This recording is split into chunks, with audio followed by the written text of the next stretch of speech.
Time for another Soccer Down Here 1v1, and with the USL League One playoffs right around the corner, figured we'd start catching up with some of the principals, and doing that from the South Georgia Tormenta side of things. Head coach Ian Cameron, wasting no time in a no dilly, no dally zone. Coach, thanks for hanging out.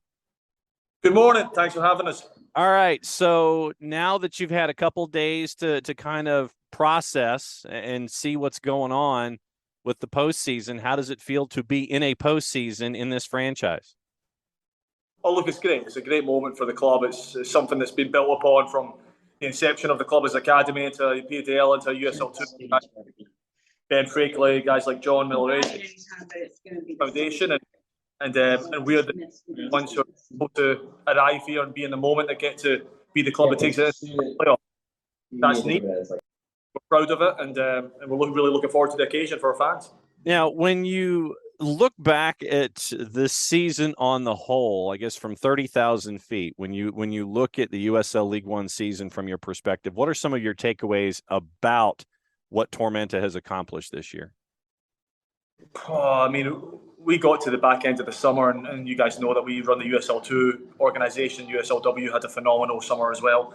The USL Academy going on, and then our coaching staff has connections with all of them. And so the summer months were long, and at the back end of the summer, we weren't in a great place. I mean, I think we're down near the bottom of the league, but we had games in hand, and we knew the league was so tight that a couple of wins could change the trajectory. So those moments were challenging. What our group did a brilliant job of was making sure they didn't get too down in those moments. They firmly still believed what they were capable of. There was no divide in the locker room, that everybody stayed singing off the same song sheet, and that really helped us as the season progressed. And you've seen it for yourself. USL 1 this season was an incredible league. So tight, top to bottom, good teams. Tucson were fantastic at the end of the year. A team that were languishing at the bottom early in the season. And NCFC have lots of really good football players. And, from top to bottom, it's a terrific league, a terrific advertisement for soccer in this country. And we're privileged to get to stay part of it and do a couple of more dances, hopefully. How do you keep from losing your mind, considering how competitive USL League One is? Because, I mean, if you got a midweek weekend situation, which happens in this league, the way that it was stacked this year, if you have a bad week, you go from being above top 7 to fighting to get back in the top 7. If you've got a good week and you're outside the playoff picture, then you can rocket yourself up to 3rd or 4th. And I mean, this was something literally that was happening on a week-by-week basis. How do you keep your wits about you, knowing how competitive this league is and how a good week or a bad week can affect you one way or the other? Yeah, look, that's when you have to fall back on all the processes that the staff and the club implemented at the start of the season, and you have to stick to that. So we rarely looked at the league standings throughout the year until the latter stages. As coaches, we glanced at it. Everybody was aware of it. We never spoke about it as a team. We never spoke about our position in the league. We have a match board that's got game statistics that we focus on, and then it's got season-long statistics that we also have. That's in our locker room. Every Monday or Tuesday, we do a match review. Did we hit our targets over the 10 criteria and then the 5 season-long criteria? Did we match it? Did we put the Tormenta badge up on the board, or do we not? And those kind of processes allow you to just keep the focus and the conversation homogenous and on task. And those little things, I think, were imperative for our group, and something our coaching staff enjoyed doing this year, our players enjoyed, and obviously has bore fruit at the end of the season. But I think that's helped us keep a sanity, because it was if you went the other way, the swings and roundabouts and emotion that you could potentially go through would be just too much. And there's enough anxiety that you always feel after a match, regardless of the result, that we could do without that leaking into the following week. So that process helped us, and our staff did a nice job with that. The players did a really nice job cultivating conversations around the metrics that we proposed. Then what was it like bringing in players mid-season and having them integrate seemingly as quickly as they did and being as successful as they were? Because bringing in new guys into an unfamiliar situation. I mean, you've been the new kid at school in the past, where you don't know where you're sitting for lunch. You don't know your way around the school. You're trying to figure out, okay, do I need a hall pass to do this, to do this, to do this? What was it like bringing in those new players and having them seemingly integrate as quickly as they did here at the new school? Look, a couple of the additions we made mid-season certainly helped change the trajectory of where we were going. We firmly believe our group was on that way and would have done that. But a couple of the boys, and Ryan and Quelly in particular, have come in and done an outstanding job in the second half of the season to give us a lift and give us more depth and so forth. But I think that these things are always a marriage. We spoke about this before after the game of Saturday. They're a marriage of two things. The only way two players come into a group and make a difference and feel confident enough to make a difference is if the group that's already there have a way about them where they make them feel welcome. They have a way of working. They put their egos aside. They embrace them in, show them the ropes, show them how we do things, show them how we train, how we wear it, all these things that go into a day, making them feel comfortable is first and foremost. And the rest of the team deserves a lot of congratulations on that. And then that's meeting them halfway. That's us doing our job internally. Then the boys have to come in and work their backsides off and show to the group that they're willing to do the dirty work and the hard work and make up to the grounds that a group's been on a journey together. They're joining, so they've got a little bit more to prove. And they do that in two ways. They prove it with the work rate and their mentality and training, and then they do it by showing moments of quality. And when players come in and work hard and show quality, they're always going to be embraced in an organisation. And I think both Quelly and Ryan did that to great effect. Ryan got a really important goal for us on the weekend, and Quelly's had a couple of really key moments for us in the last stretch. So again, it's a marriage of two things: the incumbent group and the guys trying to earn the right to join us. And I think those two things came together quite neatly, and is certainly a strategy that we'd like to continue in the future to just bolster squads throughout what is a long season. I think most teams have added a couple of players that have made a difference for them throughout the year, and we'll always keep our finger on the pulse of that as well. You mentioned how long a season it is and how it's crammed. It has its moments of being crammed into a certain amount of space as well. Is there one thing or a couple of things that those of us who might watch USL League One casually and not on a day-by-day basis may not understand about the grind of a USL League One that only players and administrators and owners can get into? What are we missing out on when it comes to letting everybody know how much of a grind this is? Well, I think the people that face that, I think there's two groups primarily who face that the most, right? Everybody faces it, but the two primary stakeholders I think that have such a shock to the system is one, the players come out of college, who are the rookies. Our team is littered with players who this is their rookie year, having graduated college. Those guys are used to a sprint. Those guys are used to a condensed season from August to December. It's like a USL2 PDL season where you get a team spirit, you sprint, you go, and before you know it, you're in playoffs. And trying to level that out for those players is a big, big challenge. And then I think the second group that face such a different kind of life than they're used to is our family and friends, to be honest, especially families, because every week you're in a build up to a really important game. There is no period in a season where staff specifically can down tools and coast like you can in many other jobs. Now, we're extremely privileged to get to do what we do. There's no question of that. But that is one of the dynamics to where every week you are in this big build up towards a game with video analysis and training session design and so forth going into a weekend. And that can really put a lot of stress on family life for players with kids, players with wives and partners and so forth, and then the coaches as well. So that's something that takes some getting used to, that all of us as young professionals start going into this game have to learn ways to make sure that the sacrifice our families are making are rewarded with days and rewarded with your spirit and your attention to detail and family life. And I think those are the two big stakeholders that have the biggest influence or are affected the most by the circumstances of a 30, 40 week season. What have you learned about yourself as a coach this year that you may not have known about yourself previously?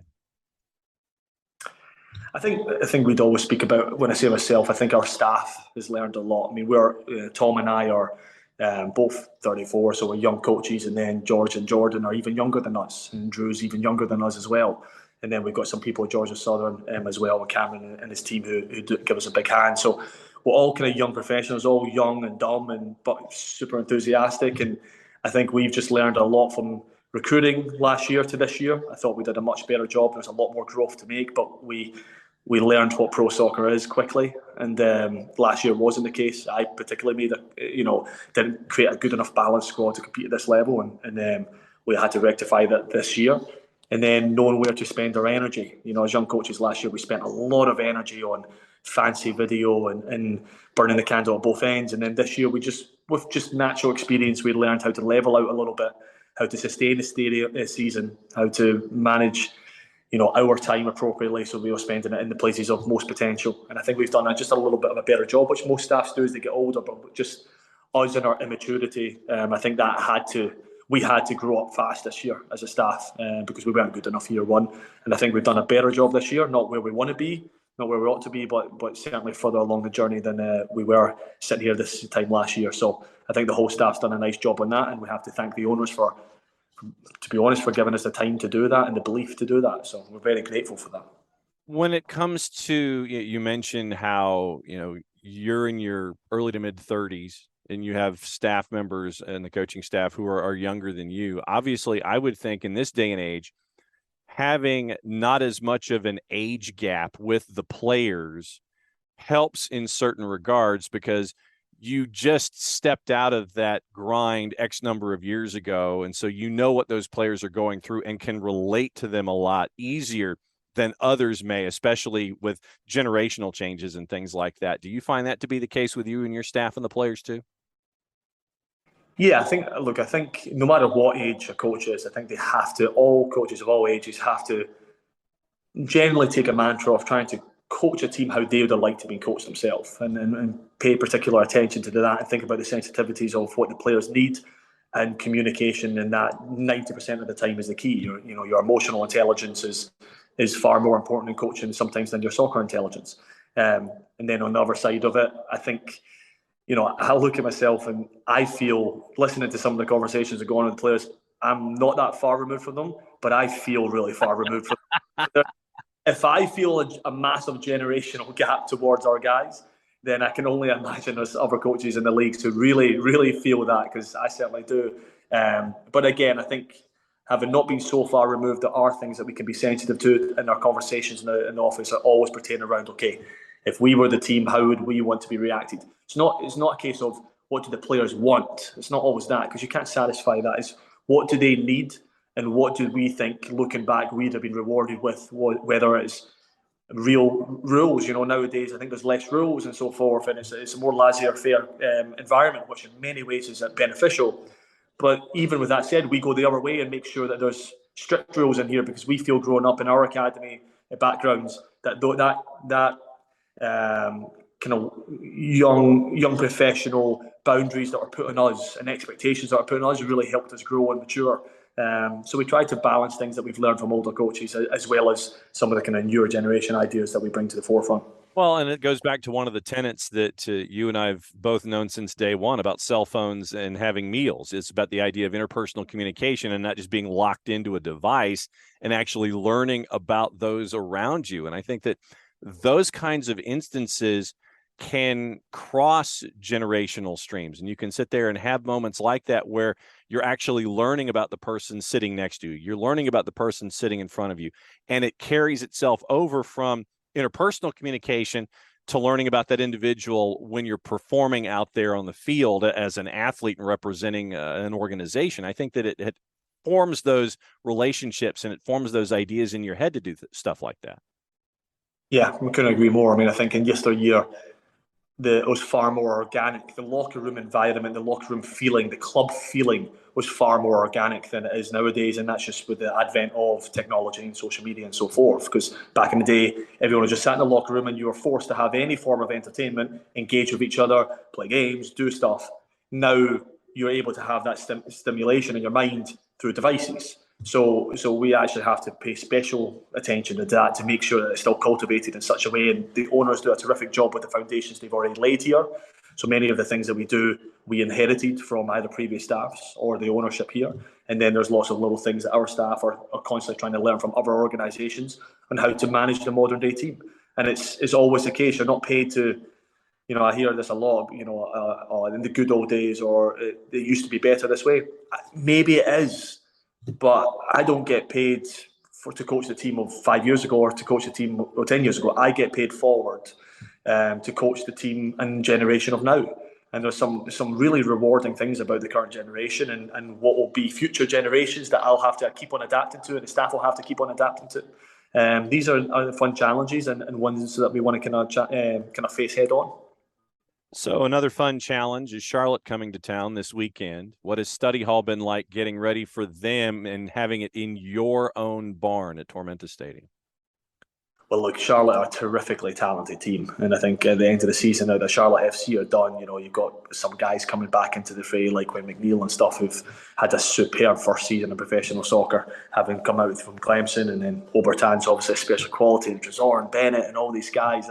They're a really, really talented group who deserve special attention. I'm not surprised that they're in the league. Jim Jeffries, as a coach, has been renowned for producing really talented groups and managing them really well over the course of the season. So they're somebody I expected to be in the playoffs at the start of the year, and they bring a lot of challenges on the field. But we've got a group of boys who've shown we're one of the strongest teams down the stretch. We've had the hardest schedule by the power rankings down the stretch, and we've been one of the best performers. I think we're unbeaten in the last 6 or so off memory, and could have potentially done even more in a couple of moments where we lost goals late. So in the business end of the season, our boys have stepped up. They've got a massive challenge ahead of them against an extremely talented Charlotte group this Saturday. But we've created a new home. We're eternally grateful for Georgia Southern of what the partnership we have with them in the community, and the partnership we'll continue to have with them in the community, and all things we try to do to grow education, to grow sport in general, to grow particularly soccer in this community. We're massive partners on that. But to have somewhere that we call home now, even if it's in its infancy as a stadium, but that's really cool. And the buzz in the last 2 games has been quite incredible. The last game was just one of the best atmospheres that we've faced here at Tormenta, maybe since the opening day back in 2019 against Greenville in the home opener. So that was a special buzz. And then to get the opportunity to be back here, to give the fans a home experience of playoff soccer, and it's in our first induction in the playoffs, is really neat, really rewarding. And again, I think our players and staff understand that there's a lot of things that have happened since the club's inception to bring the club here, and we've just been able to push the needle a little bit further. We're not creators of this opportunity. We're just a team who have good qualities, who've managed to take this next step that was naturally going to happen for the club based on some of the foundations that people before us have laid down. And we're the guys and girls that get to step into that moment and go and do it. And we really want to take it and run and see what we can do in a playoff format. Ian Cameron, head coach of South Georgia Tormenta, getting ready for the first round of the USL League One playoffs. Charlotte Independent's coming to town this weekend. It is Tormenta and Charlotte, USL League One, presented by Hisense. Coach, thanks for hanging out with us for a Soccer Down Here 1v1. Good luck this weekend. We'll keep an eye. Thank you.